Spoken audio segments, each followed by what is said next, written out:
Good morning. Bonjour. If I could ask members of the committee to take their seats, if you haven't already.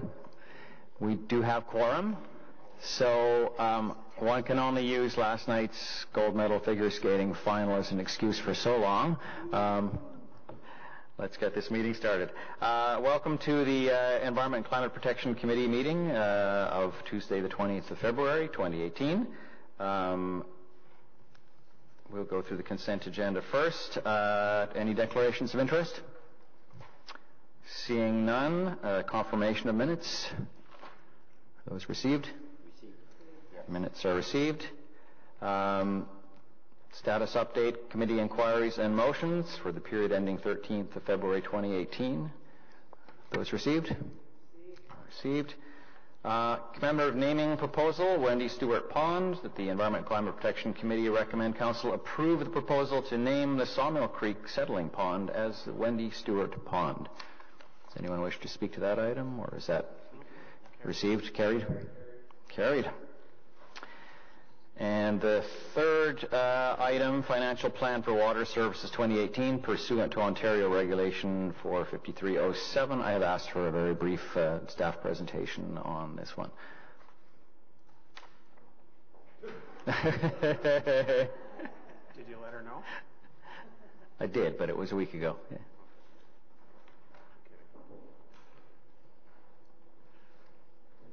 That wasn't a total surprise, was it?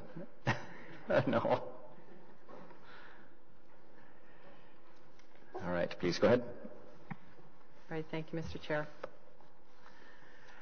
So I'm here to present the Water Services Financial Plan. This is something that was started in 2009. The Ontario provincial government set up a regulation requiring financial plans to be submitted as part of license renewals. In 2009, we moved to an accrual accounting basis of accounting, and so as part of that financial plan, needed to be presented in accrual format. So basically, what we've taken is the long-range financial plan that's already been approved. It already has a 10-year horizon that was approved in September last year, and converted that into an accrual basis. So the overview of the plan, it meets the requirements under Regulation 45307 for municipal drinking water license renewals. It shows a healthy financial position for water infrastructure over 10-year horizon. And as I mentioned, the 10-year horizon, we've matched it to the long-range financial plan. It shows adequate resources are being provided to continue successful operation over time. It generates annual operating surpluses, allowing for investment in infrastructure. And when you go through here and you see these surpluses are based on an accounting or accrual basis. It's not similar to the budgeting process. In budgets, we include contribution to capital. In these ones, it shows revenues, expenditures, and it shows what's available for investment in infrastructure. And then it demonstrates a positive cash flow and acceptable debt service cost.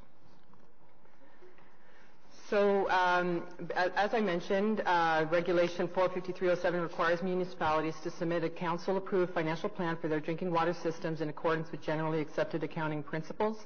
Projections included in the required financial statements will provide a snapshot of the drinking water system's projected financial situation, as well as the resources required to run and sustain the system. So it provides a holistic view, not just expenditures and revenues. It shows accumulated surplus, cash balances, and tangible capital assets. So it provides a holistic picture to make sure that those water services are financially sustainable.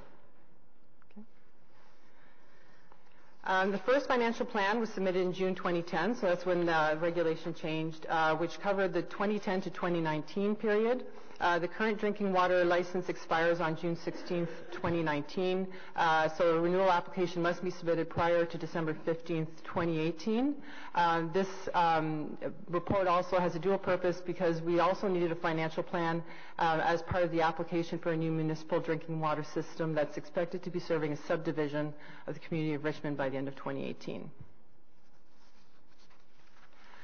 So the financial plan requirements, it has to cover at minimum 6 years projections, and we just completed a long-range financial plan that covers 10, so that was perfect for us.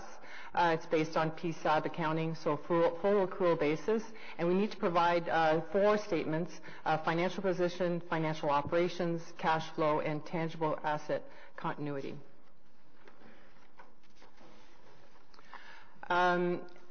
So in terms of what's included in the plan, the Long Range Financial Plan 5 that was approved by Council in September 2017 is the basis for this plan. The same information that would have been in the LRFP in terms of infrastructure needs over 10 years, water sales and other revenues are also captured in that Long Range Financial Plan. The cash needed to meet operating and capital requirements, and then the debt financing and debt servicing. What's new with this is we've included net book value of existing drinking water assets as of January 2018 and projected value over those 10 years. So the first statement is a statement of financial position. It shows the assets and liabilities over the water program. It includes cash assets, fixed assets, which are tangible capital assets. Shows the value of the assets that are in excess of our net debt, and debt as a percentage of net book value remains at 12 to 13%. It also shows the accumulated surplus increases over time as city invests in the infrastructure. So the accumulated surplus increases from $1.98 billion to $2.83 billion. The next statement is a statement of operations. It shows a surplus or deficit from operations in the accounting period that is contributed to capital investment in infrastructure. Debt servicing only includes the interest portion. Amortization of capital assets is recognized as an expenditure. So these are all the things that are different from the budgeting process that we have to show from in an accrual basis. The annual infrastructure needs exceed the projected annual amortization expense, and that's because the amortization expense really shows an amortization of the infrastructure costs from a historical cost perspective. We purchase an asset, we amortize it over a period of time, but when we actually invest in infrastructure, it's actually at a higher cost. We renew at a higher cost. So your amortization expense doesn't exactly reflect what you're actually investing in infrastructure. You're actually investing more. Surplus increases from the $89.8 million in 2018 to $94.8 million in 2027. So we show surpluses, and as I mentioned, that's the additional money that then goes into contributed capital for investment in infrastructure. Statement of cash flow shows how cash position changes from one year to the next. The cash balances remain positive over the 10-year projection period, and it decreases slightly over time due to some planned large projects during the projection period. So an example was the water treatment plant expansion. TCA continuity. So this report shows the changes in the value of tangible capital assets over time. It describes the value of the physical assets and reflects the changes due to disposal, creation, and amortization. The asset values increase from $2.1 billion in 2018 to $3.1 billion in 2027. And just to mention, tangible capital assets include cities' investments, but also contributed capital. So assets that have been put in place by developers is also included in the balance. So in conclusion, the financial plan for water services shows a healthy financial position for water infrastructure over a 10-year horizon. It shows adequate resources are being provided to continue successful operation over time. It generates annual operating surpluses, allowing for investment in infrastructure, and it demonstrates positive cash balances and acceptable debt service costs within the 15% limit. Thank you.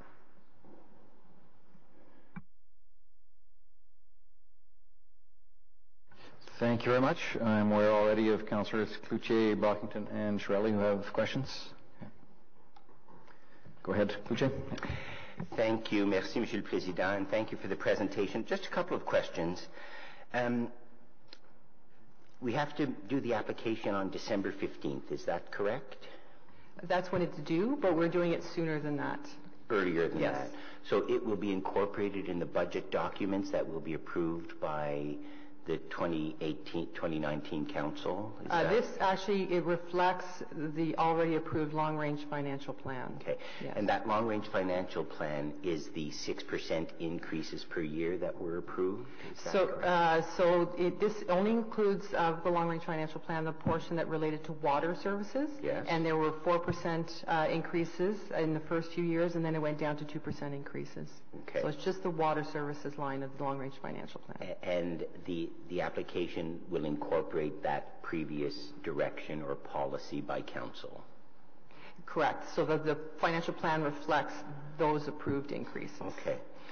Just to elaborate, those increases get approved each year as part of the budget. These are just projected and planned. They do, but Yeah, it still gets approved as part of the ongoing budget every year. A long-range policy of increases in water rates. Yes, but every year we still approve it as part of the budgeting process. Has the new billing structure, fixed costs versus variable costs for consumption, is incorporated, and the projected revenues is, of course, incorporated in these documents? Correct, and they are conservative estimates. How will council or this committee or FEDCO, whichever committee, be made aware of the application of when you do the application? How do we get it when it's done? I'll ask Tammy Rose to answer that question.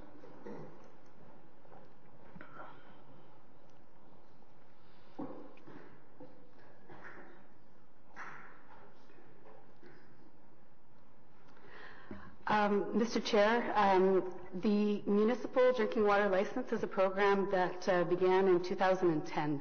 So in 2010, the City of Ottawa received licenses for all of its municipal drinking water systems.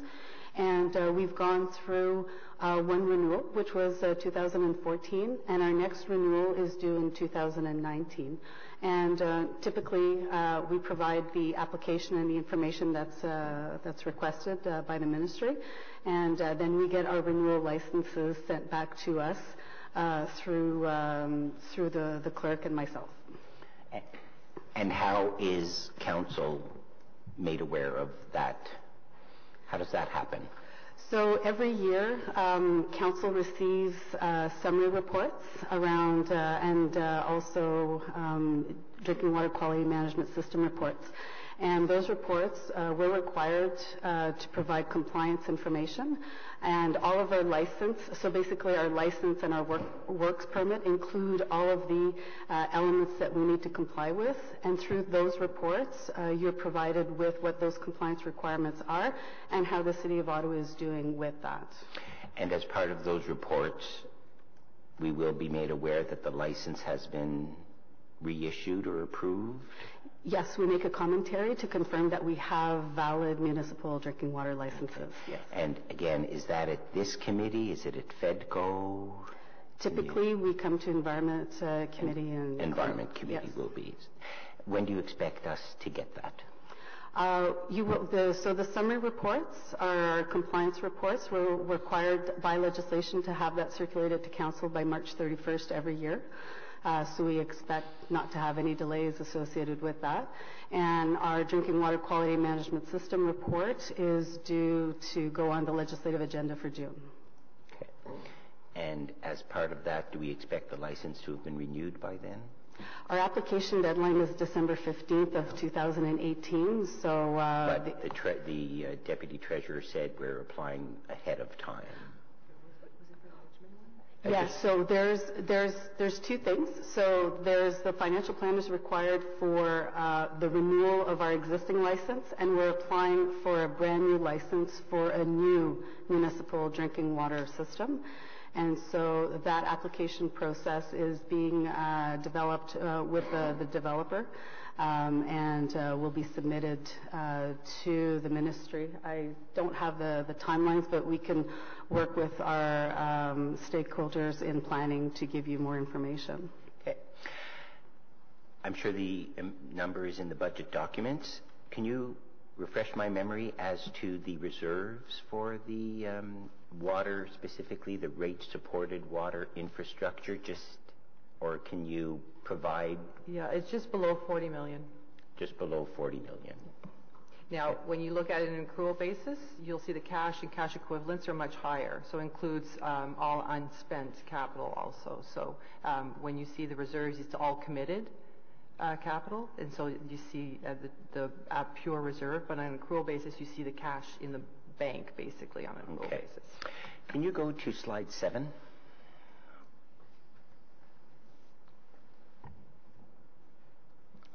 You use accumulated surplus increases over time as city invests in infrastructure from $1.98 billion to $2.83 billion.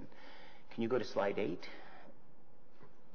you're using surplus increases from 89 million to 94 million.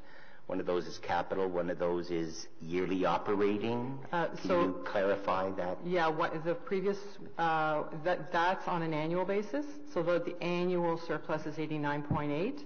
That then gets added to your accumulated surplus every year. So the accumulated surplus is over multiple years. Okay. And when you're saying accumulated surplus, you're not referring to reserves? No. No. No, accumulated surplus includes investment in assets. So all the tangible capital assets are also included in that number. It's our net equity, basically. Yeah, and I understand that, but it just seems you're using the same term in a bit of different context. So I just wanted to. So on an annual basis, we provide services for water and the infrastructure, and people pay their bills. We expect to have an annual surplus of 89 million, and that is invested into infrastructure, renewable, tangible assets and infrastructure that will serve this city for years and years and years. Correct. Okay. That is all. Thank you. Thank you very much. Councillor Brockington. Thank you, Mr. Chair, and thank you to staff for the presentation this morning. In addition to the financial plan, what other reports are municipalities required to provide the ministry regarding the drinking water system?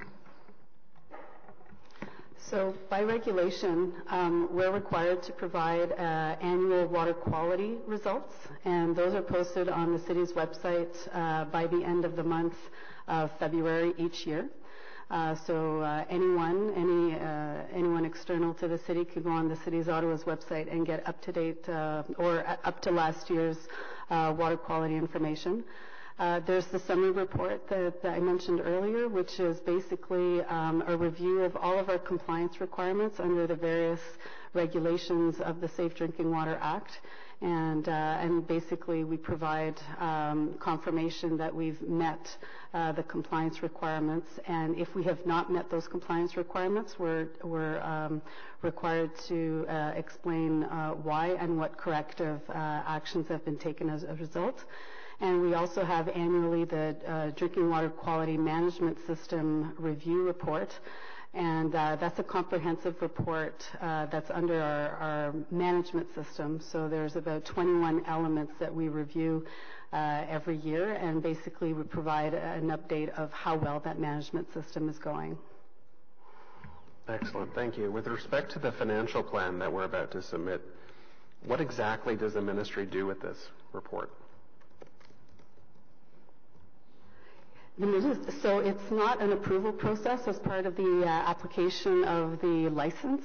So basically it goes to the Ministry of Municipal Affairs and Housing, and is just a plan to demonstrate that the city has done its financial analysis over the 6-year life cycle that they require. So but there's no approval process that the ministry does with that information. It's just a requirement to do the plan, which we do, okay? Do these plans, though, give an accurate picture of the water system across the province? If you were to look at data aggregately, can you get a fairly good understanding of the state of the system in Ontario?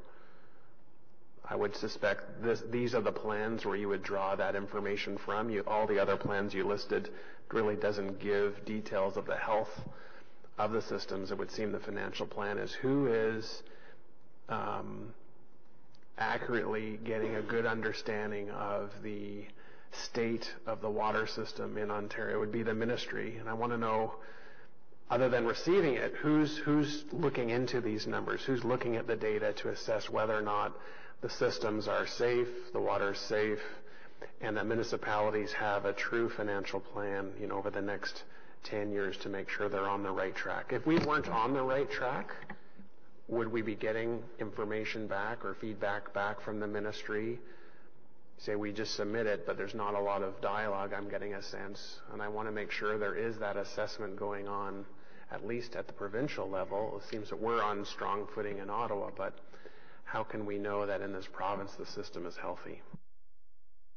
I think the ministry certainly has different mechanisms that they use, and I think there's in terms of compliance and inspections and operations and maintenance, there's a whole ministry inspection protocol. So every year the ministry will inspect, and it's a 20+ criteria that they review. Some years are more in depth than others, and those report cards are posted on the ministry's website. They have a chief drinking water inspector, and annually they provide a report card on the operations and maintenance and overall health of the Ontario municipal drinking water systems. And regarding the financial plans, they are also looking at the individual councils that are responsible for those municipalities or for those systems have done their due diligence in developing those plans. So I think that they leave it up to the councils to determine that they've made the best decisions possible for their systems. And there's also, on the infrastructure side, there's asset management regulations that are also coming online. So again, the ministry is very much wanting to make sure that the municipalities are reinvesting and renewing the infrastructure. Thank you. My final question is just regarding, and maybe this is not germane to the recommendation before us, but it's a quick question. That's insurance coverage for our assets. I assume we have insurance for our assets. Can you confirm that? There's somebody from clerk's office. Yes, Mr. Chair, the city has a insurance program to cover various municipal assets, including the drinking water system.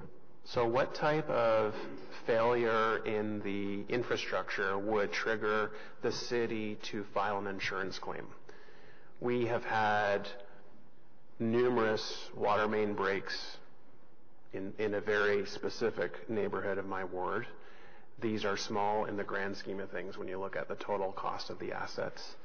It would seem perhaps unreasonable to file insurance claims for very small breaches like this. But what would trigger the city to say, you know what, these are adding up, or there's a significant breach in our infrastructure to file a claim? When does the city consider filing claims versus no, this is just too small? What's the trigger? There's a minimum deductible amount. I believe it's $3 million.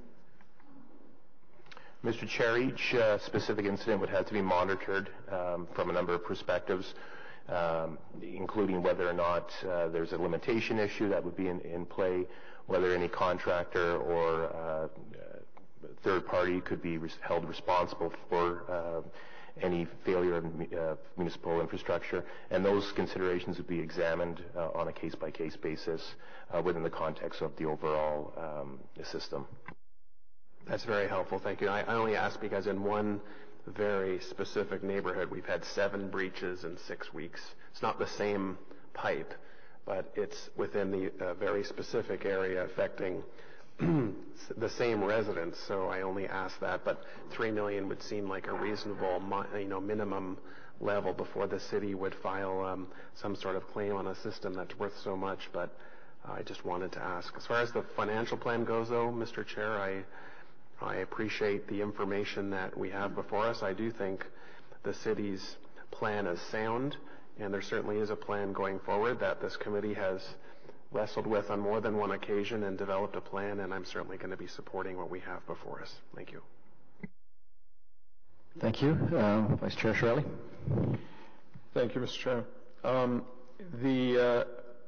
With regard to the statement of financial position, as part of the application, we're not bound by the statements made in this application, right?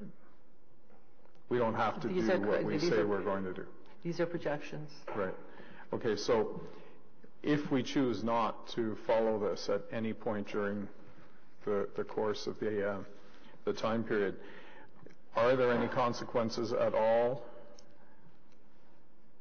Or better, first question is, do we have to report that change? We have to update it with each license. I don't know, how often do we renew? Every 5 years. So we would be updating it 5 years later to reflect the new projection and the changes in the plan. They want to make sure that we have a plan in place at a minimum.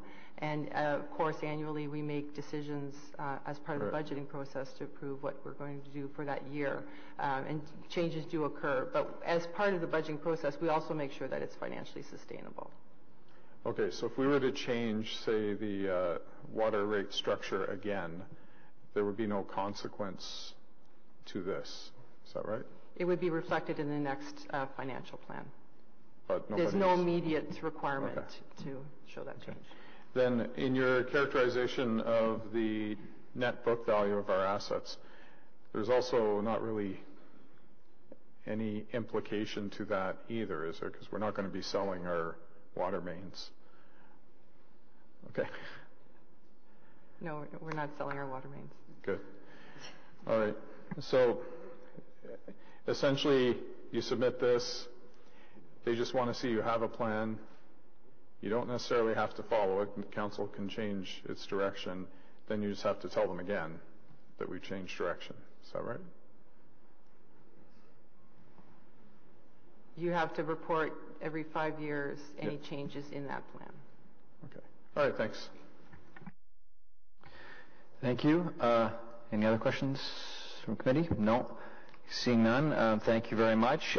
We continue to receive, I don't know if perfect marks is an exaggeration, but absolutely top marks for our water system. I believe our citizens should expect no less, particularly from something as basic as water. There's nothing more basic than water, and we are all very aware in the post-Walkerton environment that we are all personally liable for the safety of our water supply. So all the more reason to have a good financial plan and one that's maintaining our assets and seems to be on course for to be both financially sound to allow us to maintain physically sound water assets. So thank you very much for presenting this plan.